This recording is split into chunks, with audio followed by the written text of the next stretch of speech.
নমস্কার বন্ধুরা, শঙ্করী কিচেনে সকলকে স্বাগত। আজ শেয়ার করব সজনে ফুলের বড়া। একটু অন্যভাবে, খেতে দারুণ লাগবে আর ভীষণই মুচমুচে হয়েছে। খুব ইজি, সাধারণ উপকরণ দিয়ে তৈরি, আর এত মুচমুচে হয়েছে নিশ্চয়ই আওয়াজ শুনে বুঝতে পারছেন। রেসিপিটা স্কিপ না করে একটু ধৈর্য ধরে দেখবেন, আশা করছি আপনাদের ভালোই লাগবে। আজকের রান্নায় আমি খই ব্যবহার করব। এখানে এক বাটি খই আছে, ছোট বাটির এক বাটি। সবার আগে খইটাকে আমি নরম করে নেব। অল্প পরিমাণে জল দেব, দিয়ে খইটা হাতের সাহায্যে কচলে নেব। খানিকক্ষণ কচলালেই খইটা কিন্তু নরম হয়ে যাবে।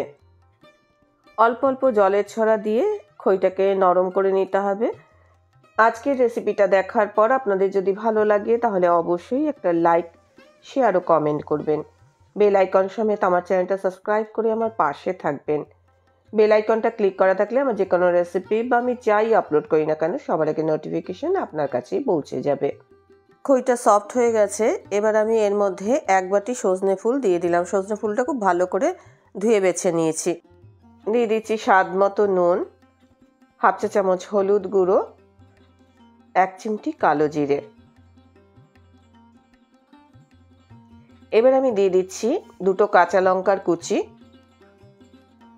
সব কিছু হাতের সাহায্যে খুব ভালো করে মাখিয়ে নেব। খই দিলে সজনে ফুলের একটা সুন্দর টেস্ট হবে। এই রেসিপিটা আপনাদের কাছে অনুরোধ রইল, একবার হলো ট্রাই করে দেখবেন। আশা করছি আপনাদের খুবই ভালো লাগবে। আজকের বড়াটা আমি খই আর চালের গুঁড়ো মিশিয়ে করছি। এখানে 2 চা চামচ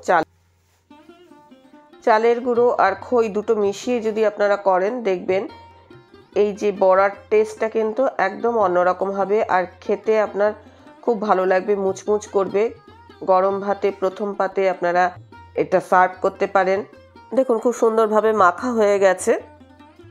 এবার আমি এগুলোকে ভেজে নেব। কড়াই আমি সাদা তেল গরম করতে দিয়েছি। সাদা তেল বা সর্ষের তেল, যে কোনো তেলেতেই আপনারা এই বড়াগুলো তৈরি করতে পারেন। মিডিয়াম টু লো ফ্লেমে বড়াগুলো আমি এখন ভেজে নেব। বড়াগুলো হাতের সাহায্যে একটু চ্যাপটা চ্যাপটা করে আমি কড়াইয়ের মধ্যে দিয়ে দিচ্ছি। এক একটা ব্যাচ ভাজতে আপনার 2 থেকে 3 মিনিট সময় লাগবে। বড়াটা শুধু খই দিয়ে করতে যাবেন না, শুধু খই দিয়ে করলে কিন্তু বড়াগুলো ছেড়ে যেতে পারে। খইয়ের জন্য বড়ার মধ্যে একটা সুন্দর টেস্ট আসবে, কিন্তু শুধু খই দিয়ে করলে বড়া কিন্তু ছেড়ে যাওয়ার সম্ভাবনা থাকবে। সেই জন্য চালের গুঁড়ো বা অন্যান্য কোনো কিছু আপনি মিশিয়ে নেবেন। চালের গুঁড়ো মেশালে বেশি মুচমুচে হবে, আর বড়া যত মুচমুচে হয় খেতে ভালো লাগে। দেখুন বড়াগুলো ভাজতে ভাজতে খুব সুন্দর একটা লালচে কালার এসছে। যতক্ষণ না পর্যন্ত এরকম সুন্দর লালচে একটা কালার আসবে ততক্ষণ পর্যন্ত ভেজে নিতে হবে। বড়াগুলো এবার আমি তেলের থেকে তুলে নেব, আর এক এক করে সব বড়াগুলো একইভাবে ভেজে নেব। বড়াগুলো দেখে নিশ্চয়ই বুঝতে পারছেন এগুলো কতটা টেস্টি হবে। আপনারা যদি ট্রাই করেন তাহলে অবশ্যই আমাকে কমেন্ট করে জানাবেন আপনাদের বড়াগুলো কেমন হয়েছে। আশা করছি আপনারা নিরাশ হবেন না। বাজার থেকে সজনে ফুল নিয়ে আসুন, আর এরকম মুচমুচে বড়া আপনারা গরম ভাতের সাথে পরিবেশন করুন। রেসিপিটা ভালো লাগলে অবশ্যই একটা লাইক দেবেন, প্রচুর প্রচুর শেয়ার করবেন। আমার চ্যানেলটা ভালো লাগলে অবশ্যই সাবস্ক্রাইব করে নেবেন। আজকের রেসিপি এই পর্যন্ত।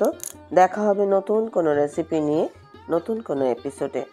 এতক্ষণ আমার সঙ্গে থাকার জন্য অনেক অনেক ধন্যবাদ।